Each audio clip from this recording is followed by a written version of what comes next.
Bonjour les gars, j'espère que vous allez très bien. Je m'appelle Hardy Chaima, je suis président de Chaima Capital, qui est une firme d'investissement qui vous permet d'investir aux États-Unis dans l'immobilier. Pour avoir un peu plus d'informations, allez sur chaimacapital.com ou envoyez-nous un email à contact@chaimacapital.com. J'espère que vous allez bien. Moi, je suis un peu enrhumé aujourd'hui, je sais pas pourquoi, mais bon. On va essayer de faire l'enregistrement sans pouvoir éternuer. Nous sommes dimanche et non, nous ne sommes pas dimanche, nous sommes samedi actuellement. Nous sommes samedi et on essaie de passer un bon bout de temps avec la famille. Donc vous allez entendre sûrement des bruits d'enfants dans le background. Je suis en famille et voilà. Aujourd'hui, j'aimerais parler de quelque chose. Vous savez qu'ici, on est honnête et on essaie de partager la réalité des choses et ce qui se passe dans le monde en fait. Aujourd'hui, je vais parler des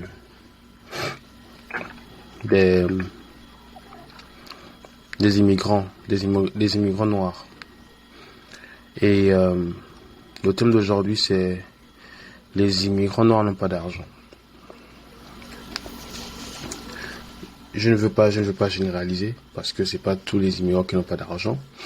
Mais je dirais au moins 60 à 70% d'immigrants noirs de la diaspora n'ont pas d'argent. Ça veut dire quoi, ils n'ont pas d'argent? Ça veut dire qu'ils ont assez pour payer leurs factures et leur crédit. Mais après, ils se retrouvent avec rien. C'est ce que je veux dire, ils n'ont pas d'argent. Vous allez voir des noirs de la diaspora rouler en belle voiture, belle maison, mais le cash, ils n'en ont pas. Ils payent tout à crédit. Je prends un exemple des États-Unis. Aux États-Unis, tu peux avoir tout ce que tu veux et payer à crédit. Tu peux avoir la BMW, tu peux avoir la maison. Tu peux même acheter des habits, même quand tu n'as pas d'argent, mais tu vas payer à crédit. Et donc, pour l'Africain qui est resté en Afrique, qui se dit que mais vous, les gens qui vivent en Europe ou aux États-Unis, vous vivez bien parce que vous avez la voiture, la maison, vous avez des habits, mais le problème qui est là, c'est que tout ça, c'est à crédit. Tout ça, c'est à crédit. Il n'y a rien de payé cash. C'est seulement en Afrique où on paie les choses en cash. Donc, quand quelqu'un a une voiture, ça l'appartient. Lorsque quelqu'un a une maison, ça l'appartient. Mais en Europe, lorsque vous avez quelque chose, en Europe ou en Amérique, lorsque vous avez quelque chose, ça appartient à la banque. Jusqu'à ce que vous payez. Jusqu'à ce que vous finissiez de payer. Et souvent, pour la maison, c'est 30 ans. Donc, vous allez passer 30 ans à payer. Pour les voitures, c'est 3 à 5 ans. Et pour d'autres choses diverses, c'est 1 an, 2 ans. Je voudrais m'appesantir sur ça parce que, comme je disais, l'Africain qui est resté, il est ébloui par ce mirage de choses. Mais ce mirage de choses n'est qu'un mirage parce qu'en réalité, on n'a pas d'argent ici.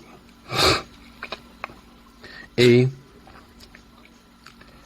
le fait que l'Africain quitte l'Afrique pour venir chercher de l'argent en Europe, en Occident, il se rend compte qu'il se retrouve toujours dans une situation où il n'a pas d'argent.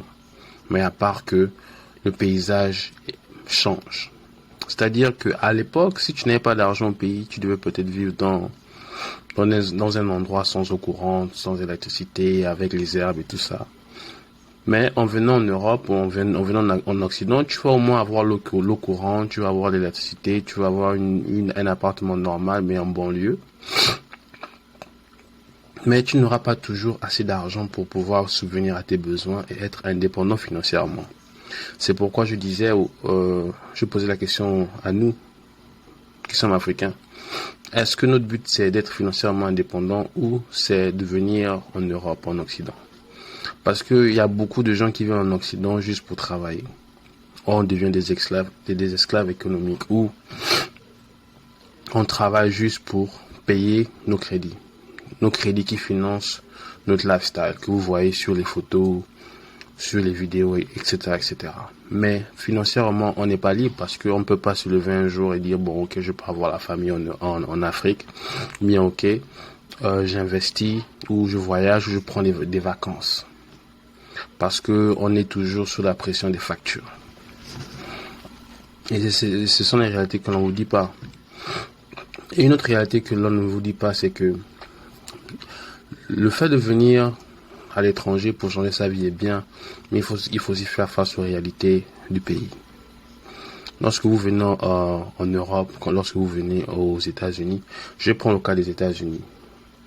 Lorsque vous venez aux États-Unis, la majorité de vos diplômes sont invalides. Dès que vous posez le pied aux États-Unis, vos diplômes sont invalides. Ça, c'est un. Donc, soit vous retournez à l'école, ou soit vous faites des petits boulots. Quand je dis des petits boulots, c'est soit vous êtes éboueur, vous êtes peintre, vous lavez les assiettes au restaurant, ou soit vous lavez les toilettes. Des boulots que vous ne vouliez pas faire en Afrique, vous allez faire ça ici. Tout simplement parce que vous n'avez pas l'expérience du travail du pays et vous n'avez pas les diplômes qui vont avec. C'est pourquoi 80% des immigrants qui arrivent en Amérique, ils commencent en bas.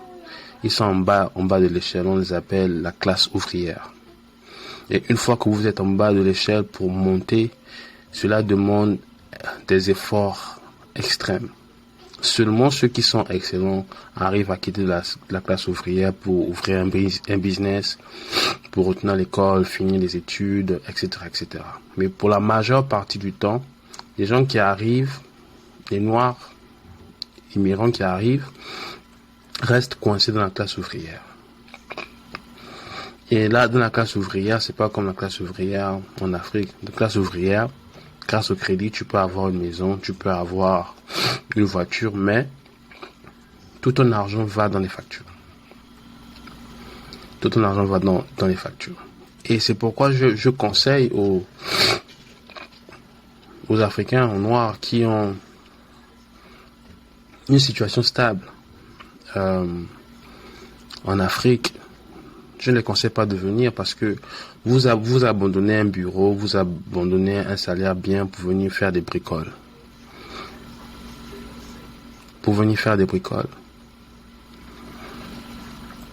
Et ce n'est pas normal. Parce que les États-Unis, vous pouvez venir visiter, il n'y a pas de problème. Mais venir quitter toute une vie que vous avez construite, juste pour suivre un rêve qui est imaginaire, ce n'est pas intéressant. J'ai vu des gens ici qui étaient juristes, avocats, dans leur pays, ici, ils coupent les viandes. C'est extrêmement frustrant. Et lorsque vous rentrez dans ce genre de boulot-là, on ne vous respecte pas. On ne vous respecte pas du tout. Vous n'êtes pas respecté, on vous traite comme de la merde. Et le fait que vous ne parlez pas anglais fait en sorte qu'on vous traite comme si vous n'êtes pas intelligent en fait. Vous n'êtes pas intelligent, vous n'êtes pas réfléchi, etc., etc. Et ça joue contre. Ça joue avec le stéréotype parce que en général on voit l'Africain comme quelqu'un qui ne réfléchit pas, quelqu'un qui n'est pas intelligent. Et lorsque donc vous venez dans un environnement où vous n'avez pas des papiers qui montrent que vous êtes un différent type de personne, on vous traite comme un moins que rien. On vous fait travailler 2-3 fois plus parce que pour beaucoup de gens, l'Africain n'est pas un être humain. Je le dis parce que j'ai des amis, lorsqu'ils travaillent dans ce genre de job-là, ils travaillent 2 à 3 fois, 4 fois plus. Et moi, je vous le dis parce que ce sont des choses que moi-même j'ai vécues. Je me rappelle, je travaillais pour un magasin. C'est l'équivalent de Auchan ou Leclerc ou encore Carboprix en Gabon ou un magasin de nourriture. Et à cette époque-là, je me cherchais. J'avais pas de diplôme, j'avais rien. Donc, je m'occupais de la section des légumes. La section des légumes, c'est quoi? C'est salade, fruits, tout ce qui est légumes en fait, les légumes frais. Et dans cette section-là, on était à 4. 4 pourquoi? Parce que 2 qui doivent décharger le camion et nous 4 qui devons placer la nourriture dans les stands. Un jour, aucun de mes travailleurs sont venus. Je ne sais pas comment on dit ça en français. Coworkers, de mes travailleurs sont venus. J'ai eu à travailler seul, faire tout seul. Et personne ne m'a demandé si j'avais besoin d'aide. Mais lorsque c'est une autre personne d'une autre couleur, on me disait de les aider. Mais moi, comme j'étais seul, on se disait que bon, il va se débrouiller, il est fort, il est noir. J'ai fait ça toute la journée. J'ai travaillé une section qui devrait demander 4 personnes, je l'ai fait seul. Sans que le manager vienne me dire, tu as besoin d'aide, tu peux pas faire ça tout seul, viens, on va t'aider. Ça, c'est mon cas. J'ai le cas d'un ami qui, il fait le travail de 3 personnes. De 3 personnes. Quand c'est lui qui travaille. Mais quand c'est d'autres travailleurs, parce que lui, il travaille la nuit. Il y a certains qui travaillent la journée. Ceux qui travaillent la journée, ils sont à 3. Mais lorsque c'est son shift à lui, lorsque c'est la nuit, il travaille seul. Donc, ce sont ces réalités-là que vous allez faire face une fois que vous venez aux États-Unis, en Amérique. On va vous faire travailler 3 fois, 4 fois plus. Parce que ce sont les immigrants qu'on fait travailler plus. Ce sont les immigrants qu'on donne des travaux que les locaux ne veulent pas faire. Et une fois que vous êtes coincé dans cette classe-là, ça demande beaucoup d'efforts. Vraiment, vraiment, vraiment beaucoup d'efforts pour sortir de là. Il y a des personnes qui ne sortent même pas de là. C'est pourquoi j'entends beaucoup de gens, ils ont même du mal à retourner voir leur famille parce qu'ils n'ont pas d'argent. Mais vous voyez, ils ont la voiture, ils ont la maison. Mais les factures sont tellement hauts et le salaire est tellement bas que c'est compliqué. Et surtout en Amérique, le système économique est vraiment, vraiment, vraiment, vraiment tourné en faveur des riches. Si tu n'es pas riche, tu es perdu en fait. Pourquoi je dis ça? D'abord, chaque année, la valeur du dollar descend. Donc ça veut dire que les choses qu'on achète deviennent de plus en plus chères. Et la paye qui aujourd'hui, je crois, à 8 dollars, n'augmente pas en même temps que les salaires des plus riches. Les salaires des plus riches ont augmenté de 200% sur 40 ans. Et les salaires des pauvres n'ont même pas augmenté. C'est resté le même sur 40 ans. C'est pour vous dire que lorsque vous venez et vous vous dites que oui, je viens pour changer ma vie, quelquefois vous échangez juste des environnements, vous échangez juste d'environnement, mais la situation reste la même, vous n'avez toujours pas d'argent. Le rêve américain pour moi, je crois que c'est dans l'extinction en fait. Il n'y a plus de rêve américain. Aujourd'hui, le seul rêve qui reste, c'est le rêve africain. Mais le rêve africain, on ne va le réaliser que lorsque l'on va se rendre compte qu'on nous a introduit la mauvaise information dans la tête. La manière dont on pense, la manière dont on se voit le monde, ça nous a été donné pour que nous ne puissions pas évoluer proprement. Pour que nous puissions toujours penser que le paradis est ailleurs. Alors qu'il est ici avec nous, en Afrique, avec nos terres, avec nos richesses, avec notre peuple. Et la première richesse que l'on a, c'est le capital humain. C'est le capital humain, c'est le capital africain, c'est nous, les Africains. C'est nous, la première richesse de l'Afrique, c'est nous. Ce n'est pas l'or, ce n'est pas le diamant, ce n'est pas le pétrole, c'est nous. Et tout à l'heure, je vais partager l'histoire d'un rescapé. Un rescapé du Koweït.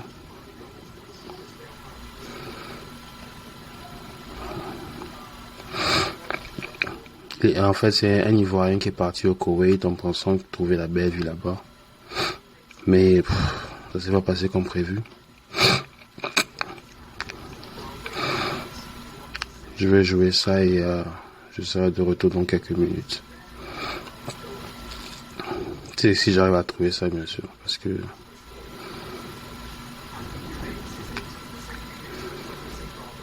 ça fait longtemps quand même.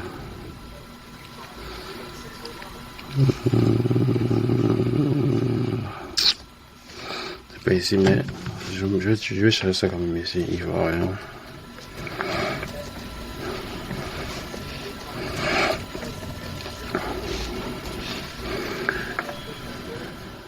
Ouais, j'ai trouvé ça. C'est une histoire très poignante.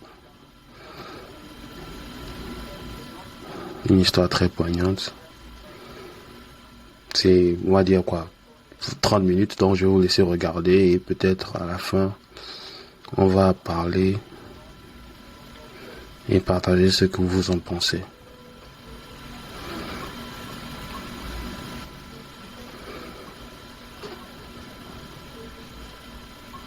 Let me give you a piece of advice.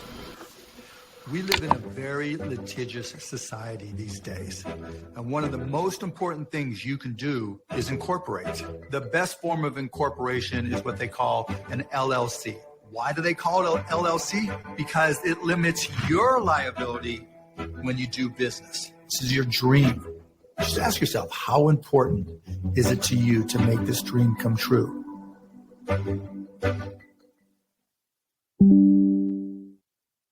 Il s'appelle Hervé Ndri. Il a été vendu comme esclave à 800 000 francs CFA au Koweït. C'était en 2015. Mais qu'est-ce qu'il a vécu? Comment il a vécu? Il a accepté de répondre à toutes ces questions dans cette interview. Alors dites-nous, Hervé, pourquoi êtes-vous parti à l'aventure? Je suis allé en aventure pour des raisons économiques. Il faut dire qu'avant que je ne parte, je travaillais. J'étais directeur d'une société coopérative qu'on appelle Skopka Koupabin, dans le département de Saint-Fra, plus précisément à Konofla. Avant même que je ne commence à travailler chez la coopérative, c'était un accord que j'ai signé avec l'employeur. Vu le salaire qu'il m'avait proposé, j'ai trouvé que c'était peu, mais il fallait que je fasse ce travail-là pour pouvoir s'occuper de la famille. Donc j'ai travaillé pendant 5 ans avec la coopérative. Et c'est quand je suis venu à Abidjan en mission que je causais avec une connaissance. Il m'a dit, mais dans le temps, tu avais parlé d'un projet de voyage, est-ce que ça tient toujours? Et je lui ai dit oui. Il m'a dit, ok, ça tombe bien parce que là, je connais un monsieur qui a le poumon, qui fait voyager des gens. Et nous sommes allés discuter avec lui, il m'a proposé les pays où il fait partie des gens. Il m'a parlé de Qatar, il m'a parlé de Turquie, il m'a parlé d'autres pays encore. Donc, j'ai opté pour le Qatar. Le Qatar, pourquoi? À cause des footballeurs ivoiriens qui évoluaient là-bas. Et très souvent, les Ougourmans chantaient leur nom quand ils arrivent. En tout cas, on sent vraiment qu'ils vivent au Qatar. Ils ont des moyens. Il m'a dit, je dois payer 2 millions pour le voyage. Et nous avons discuté. Et nous sommes arrêtés sur 1 700 000. Et les autres dépenses administratives, il fallait faire le passeport, faire les tests, les examens, tout ça. Donc j'ai engagé la procédure. Je regarde sur le document, le papier qu'il m'a présenté comme visa. Je vois le nom du Koweït. Et je lui ai dit, mais c'est plus Qatar, mais là je vois Koweït. Je connais même pas Koweït. J'ai jamais entendu parler de Koweït. En tout cas, il m'a présenté le Koweït comme un Eldorado. De quelle année? Le 30 août 2015, je sors pour la première fois hors de la Côte d'Ivoire. On prend la route de Mali. Vous faites 2 semaines à Bamako avec un frère du passeur. Qu'est-ce qui se passe le jour de votre départ à l'aéroport de Bamako? Il y a un policier qui appelle le second. Il lui demande, vous allez où? Il dit, on va au Koweït. Et il lui a demandé, Koweït, est-ce que vous connaissez bien le Koweït? Il a dit non. Il dit, mais apparemment, quand je vous vois, il me semble que vous êtes des gens bien, ça va chez vous. Parce qu'il a pris le passeport de l'autre, il a regardé dedans le travail qu'il faisait. Il dit, mais tu laisses ce travail-là, tu t'en vas au Koweït. Est-ce qu'on t'a bien expliqué le problème de Koweït? Il a dit non. Que ce question lui a dit que c'est un pays où ça va, il y a de l'argent, on peut se faire du sou. Il a dit, c'est un pays, franchement, où les Ivoiriens, les Africains sont maltraités. Que même les Maliens sont victimes de traite dans ce pays-là. Il y a d'autres même qui meurent. Il y a d'autres qui viennent avec des cicatrices. Il y a d'autres qui viennent chez eux sans rien.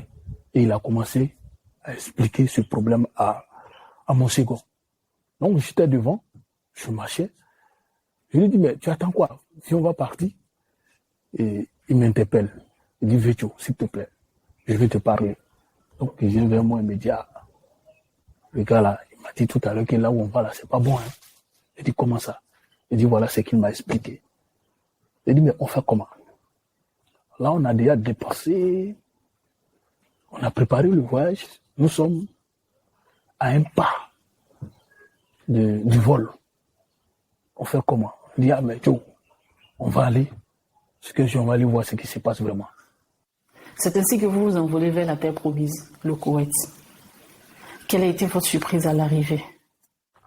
Le jour où nous arrivons au Koweït, à 2h du matin, il y a un arabe qui vient avec son téléphone, il vient vers nous, il me regarde, il dit, toi, c'est toi?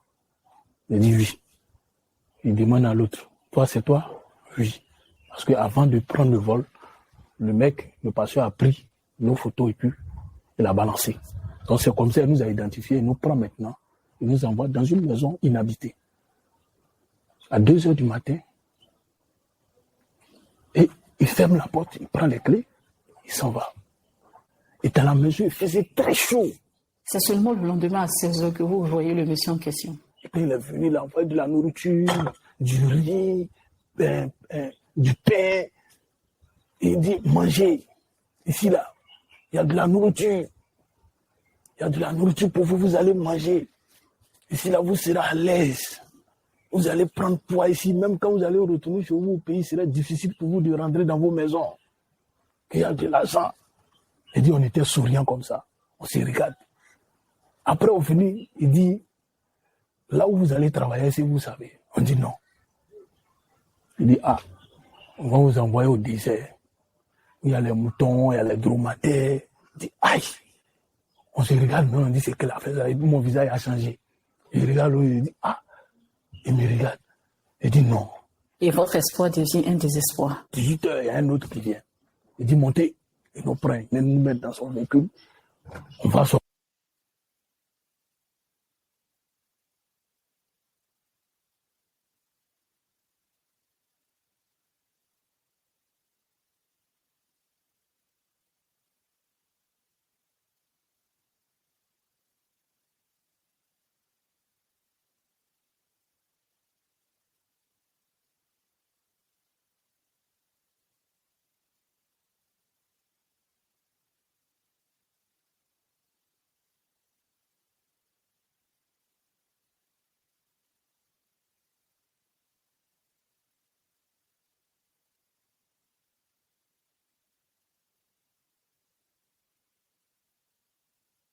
Seulement. Et on arrive quelque part, il gare. Il dit à mon second, là, il dit, descends. Dirige-toi où il y a le monsieur qui est là-bas. Là. C'est ton patron. Prends ta valise, il faut aller vers lui. Le gars, il arrive, on le reçoit. Et le monsieur vient vers le chauffeur, il lui tend de l'argent, il prend, il met dans sa poche. Et c'est comme ça. Moi, mon tour est arrivé. C'était pareil, il dit, descends, il y a un véhicule qui est là, qui nous attend. Un véhicule 4x4, il y a un jeune qui est assis dedans. Il dit, prends ta valise, va vers lui. Je vais, Et le mec il descend, il va vers le monsieur, il lui donne encore de l'argent. C'est comme cela que vous retrouvez votre nouveau patron dans le désert. Je rentre dans une chambrette où il y a un Indien, c'était le chauffeur de la famille. Donc on était logés ensemble ce jour-là. C'est lui maintenant qui va m'expliquer que c'est pourquoi tu es venu là, on va t'envoyer au désert. Je dis, quelle histoire de désert même? C'est parce qu'on m'a dit là-bas. Je dis non, c'est là-bas, tu as travaillé. Franchement, mes larmes ont commencé à couler. Pourquoi? Parce que je venais d'être trahi. C'est parce que le mec m'a dit au pays. Je viens d'être trahi. J'ai été dupé et mes larmes coulaient. Je me dis, bon, tu as un frère qui est au désert, je vais l'appeler. Il est togolais, il est comme toi. Tu vas causer avec lui. Donc il appelle le togolais au téléphone. Et le monsieur me demande, tu es ivoirien? Je dis oui. Tu es venu au Koweït? Je dis oui. Yo, tu es venu faire quoi au Koweït? Tu n'as pas appris qu'ici, là, les gens nous maltraitent.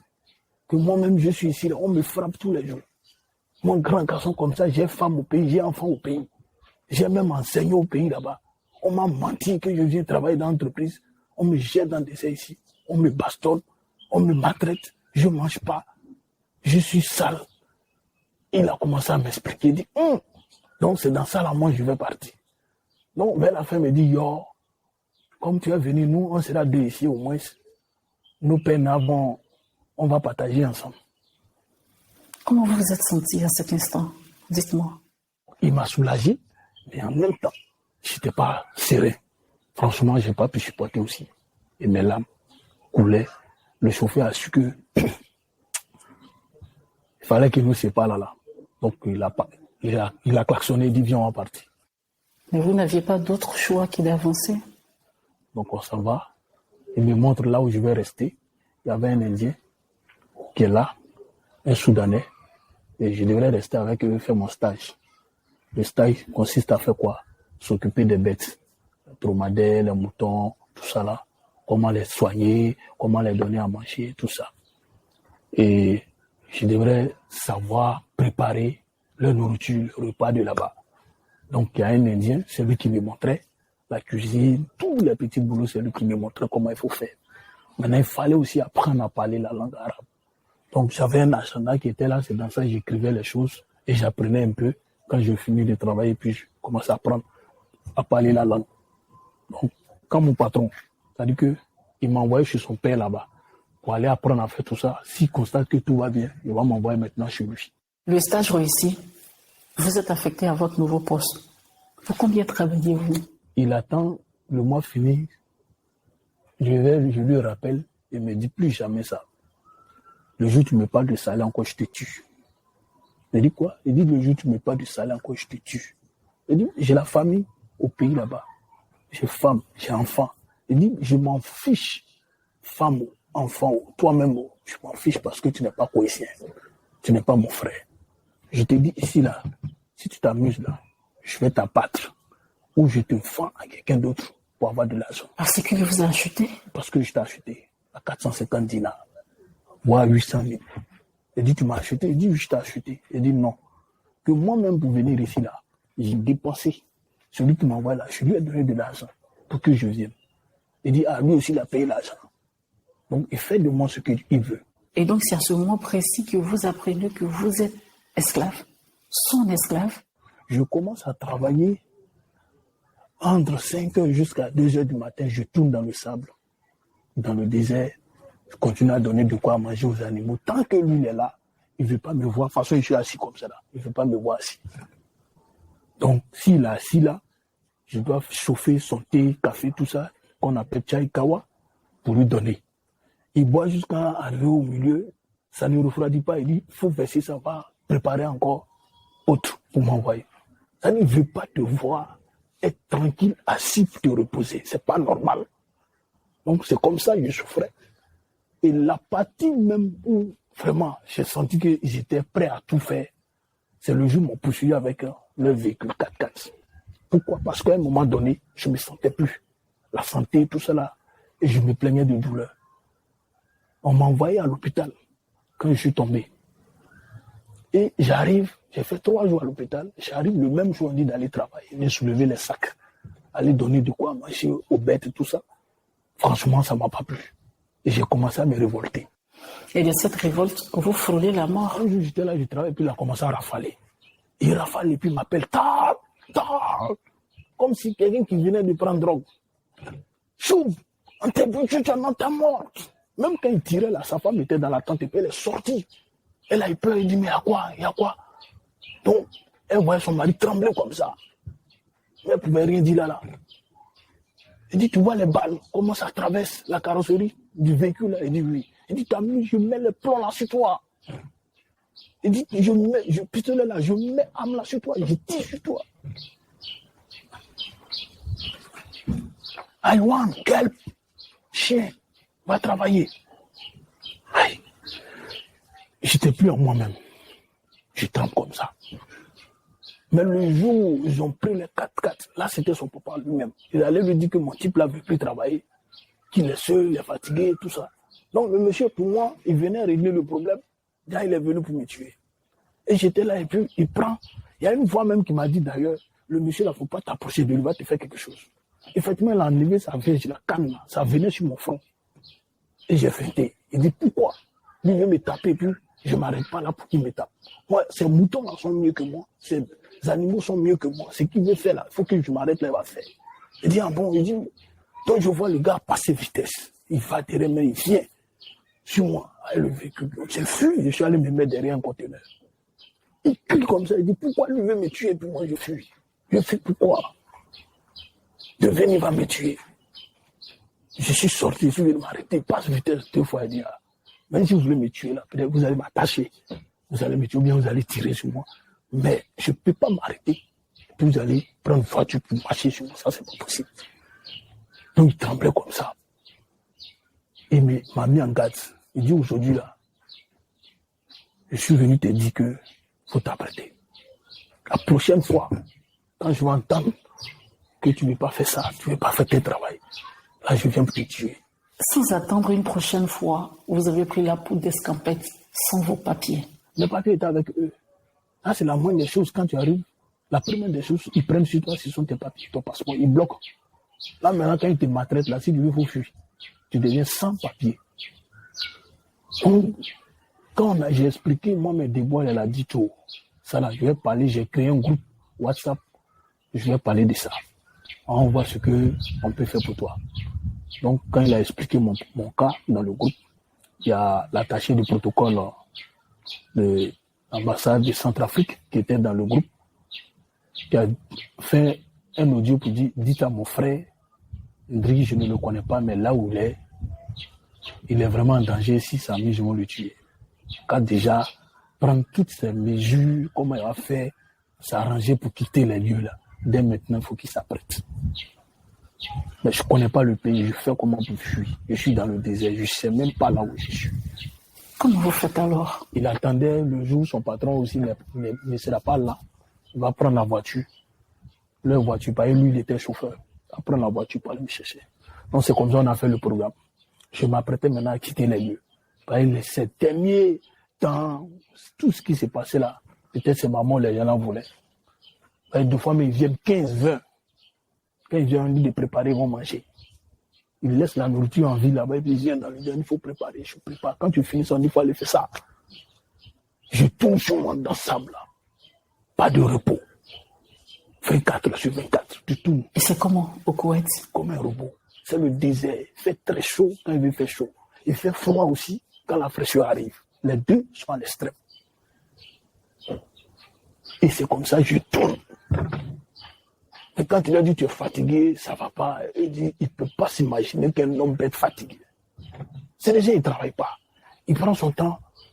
La journée, il dort. La nuit, là, c'est maintenant, il fait jour chez eux.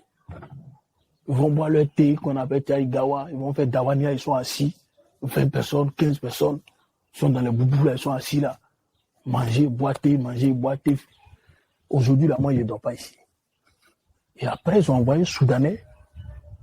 Lui, il était comme un vigile, un gardien. Si je dois fuir, lui, il va les appeler. Donc, comment faire pour quitter les lieux? J'ai envoyé la position par GPS aux jeunes qui devraient aller me chercher. Malheureusement, le jour où j'ai décidé de fuir, j'avais un téléphone Android que je prenais pour faire tous ces trucs-là. Le téléphone était à plat. Et j'ai pris mon petit sac où se trouvaient mes documents. Les autres documents, diplômes et puis tout ça là. Donc j'ai pris et puis je suis sorti. Quand je suis sorti, il y a une voix qui me dit, tu viens de signer ton arrêt de mort. Tu viens de signer ton arrêt de mort. Parce que là où tu es sorti avec une valise, tout ça là, dis-toi que tu es en danger. Si ceux-là te prennent là, tu ne vas pas survivre. J'ai dit, je commence à courir avec la valise là. Donc j'arrive dans un endroit où se trouvent les passages, ils ont mis des tuyaux où ils vont faire des installations pour le gaz ou bien le pétrole, tout ça là. Quand je vois la voiture, je rentre dans les tunnels là, puis je me cache. Comme ça, juste quand il fallait faire quitter le secteur au moins à 2 km, 3 km, et puis les amis là viennent me chercher là. À un moment donné, ils ont dit, ah vraiment, c'est compliqué. Et tout ce qu'on peut te conseiller, dirige-toi où il y a la lumière. Donc c'est comme ça, j'ai pris la marche dans le désert. Tu vois, il y a d'autres coïncidences parce que quand il fait frais, ils aiment cette période-là, puis je me retrouve dans le désert. Pour aller, c'est comme de toute façon, nous on va à la plage ici, là, et je me retrouve dans le désert. Toute la nuit, tu les vois, ils sont là-bas avec des chiens, tout ça là. Et par où je devrais passer, la fois que je dois passer là. Je vois les tentes ici, je vois les chiens qui aboyaient, des véhicules qui étaient garés partout. Donc vraiment, c'était compliqué. J'avais peur pendant que je faisais ça. À un moment donné, j'étais fatigué. J'ai dit ça, il faut que je jette la valise. Donc j'ai jeté ma valise, qui était remplie d'habits, tout ce que... Tout. J'arrive maintenant où il se trouve la grande voie, une autoroute. Et j'appelle les amis, je dis, ah, je suis arrivé dans tel secteur, dans tel coin. Ils me disent, bon, ok, on est dans tel coin, on va faire un mouvement vers toi. Donc c'est à travers le feu de détresse, je l'ai vu de l'autre côté de la rue, il dit, je viens de voir un véhicule tel marque, c'est vous? Il dit, oui. Il dit, Dieu merci, je suis tel côté, allez-y tourner. C'est comme ça qu'ils sont venus garer. J'ai fait 3 jours là-bas dans sa maison. Il dit, mais nous sommes en étranger, je ne peux pas rester enfermé ici, il faut que je sorte pour aller chercher du boulot. Vous allez faire un passage éclair dans un nouveau travail dans lequel vous avez démissionné. Il a parlé de moi à son patron, donc c'est comme ça qu'on m'a trouvé un autre boulot qui est agent de sécurité. Le premier jour, on m'engage dans la boîte, on m'envoie dans un hypermarché. Et j'étais là, je vois les gens défiler, puis il y a un mec qui est en boubou. Là-bas, la police, ils ne sont pas obligés de porter leur uniforme. Ils peuvent porter boubou là et puis je promets. Je vois le mec qui s'approche et puis me demande, je viens de quel pays, mon nom, tout ça. Donc j'étais obligé de donner des fausses identités. Et non, je viens de Ghana, je m'appelle Vito, tout ça là. Pour ne pas que le gars puisse m'identifier, tout ça. Il m'a dit, tu travaillais où quand tu es arrivé ici? Il dit, il était agent de sécurité. Il dit, tu es sûr? Il dit, oui. Tu es sûr? Il dit, oui. Ah, c'est quel type ça là? Donc quand il a fini de faire ça, je suis allé voir mon chef. Et lui, il dit, je ne travaille plus. Il dit, il y a quoi? Il dit, les gens sont en train de mener les enquêtes. Il y a un qui est venu me questionner tout à l'heure là, moi je ne peux plus rester ici. Mais finalement, vous vous retrouvez en prison. Et j'ai fait la nuit, j'ai presque fait 1 mois à la veille où on devrait recevoir nos salaires là. Je venais du boulot, la compagnie a envoyé son véhicule aller nous chercher. Voilà un policier qui était déjà là. Il dit, présentez vos pièces. Je n'ai aucun document. Donc on m'a fait descendre. On se retrouve au commissariat. Le commissariat, on nous envoie la déportation. Et on arrive à la déportation, on était dans un grand bâtiment, plus de 300, 400 personnes même, on était enfermés. Donc les jours passent, les semaines passent. Et là-bas, il n'y a pas d'espoir pour vous. Donc je vais maintenant vers la grille, puis je vois un policier passer, je l'appelle et dis, viens. Le policier s'approche, j'explique mon problème. Il dit, donne le numéro de ton patron. Il appelle mon employeur. Il refuse de venir, il refuse d'envoyer mon passeport, mes documents. Le premier employeur? Oui. Donc le gars maintenant me dit, le policier là me dit, si tu te fais sortir d'ici, tu peux aller travailler au désert. Là, mon patron est en train de négocier avec lui. Pour qu'on me fasse sortir, je vais venir au désert. Là, c'est pour aller me tuer. Parce que quand moi j'ai fui là, le tueur togolais là, après eux ils ont déménagé. Mais quand j'ai fui, quelques temps après, lui aussi ils ont failli l'assassiner. Au moins trois bons garçons. Ils sont allés me frapper. Saigner comme ça. Les gourdins qu'on prenait le frapper avaient pointe dessus, donc on le tapait n'importe comment. Et qu'est-ce qui vous sauve en prison? Et là encore, le mec négocie avec le policier pour qu'on m'envoie au désert. Il dit, pas question. Que je retourne chez moi. Le policier me demande, chez toi, c'est me dit Côte d'Ivoire. Il dit, Côte d'Ivoire? Côte d'Ivoire, lui ne connaît pas Côte d'Ivoire. Il dit, Sarlahadj. De Sarlach, Azamafi Maloum, lui ne connaît pas Sarlach. Sarlach? Sarlach, Côte d'Ivoire. Il dit, il ne connaît pas Sarlach. Il a dit, mais vous connaissez Drogba? Il a tiré son coup, Drogba. C'est comme ça, lui, il appelle Drogba. Antabila, ça va, Drogba. Vous venez du même pays? Il dit, oui. Ah? Drogba, Azanafa, le Koura, Chelsea. Il dit, oui. Il dit, Kalas, Mafi Mouchki, Kalas, Aléro. C'est comme ça, il a ouvert le portail là. Qu'est-ce qu'il a dit en arabe? Il dit, c'est fini, il faut sortir. Il demande, il dit, Drogba, vous venez du même pays. Antabila, ça va, Drogba. Il dit, oui. Il dit, Kalas, Mafi Mouchki. Il dit, c'est fini, il n'y a pas de problème, il faut sortir. Drogba qui joue ballon, Chelsea là, il dit, oui. Il dit, Kalas, il faut sortir. Mafi Mouchki, il n'y a pas de problème, il faut sortir. Donc, il m'a fait sortir. Là, ils ont commencé à remplir mes formalités. Sans aucun papier, ça veut dire que ce mec-là, ce Drogba, son nom maintenant devient comme un passeport. Et là, ils ont commencé à m'enregistrer. Quand je franchis première étape, il y a un problème net. Au même moment, le même monsieur, c'est un gradé. Il sort. Et puis il me demande, Drogba, je ne mouchki, il n'y a quel problème. Il dit, Baba, fille mouchki, il y a problème. Il dit, ma fille mouchki, il n'y a pas de problème. Et quand il rentre, il sort là, et Drogba avance. C'est comme ça, ils ont fait, ils ont enregistré tous mes papiers. Ils ont fait mon dossier. Et là, maintenant, on me fait changer de cellule. Mais vous restez quand même en prison pendant des mois. Je suis allé me mettre dans la douche, dans la toilette. J'appelle le secrétaire de l'ambassade de Côte d'Ivoire, il décroche. J'explique mes problèmes. Je demande si l'ambassade du Nigeria l'a appelé, il dit non. L'ambassade du Nigeria ne vous a pas expliqué qu'il y a un Ivoirien qui est enfermé, il dit non. Donc je lui explique mon problème, il dit bon, ok, je vais enregistrer et on va faire laisser-passer. On va envoyer. Donc c'est comme ça. J'ai eu le laisser-passer à un étudiant qui fait école coranique. C'est pas lui quand l'ambassade fait et puis on dépose et puis s'en retire à DHL. Donc c'est comme ça, il allait déposer.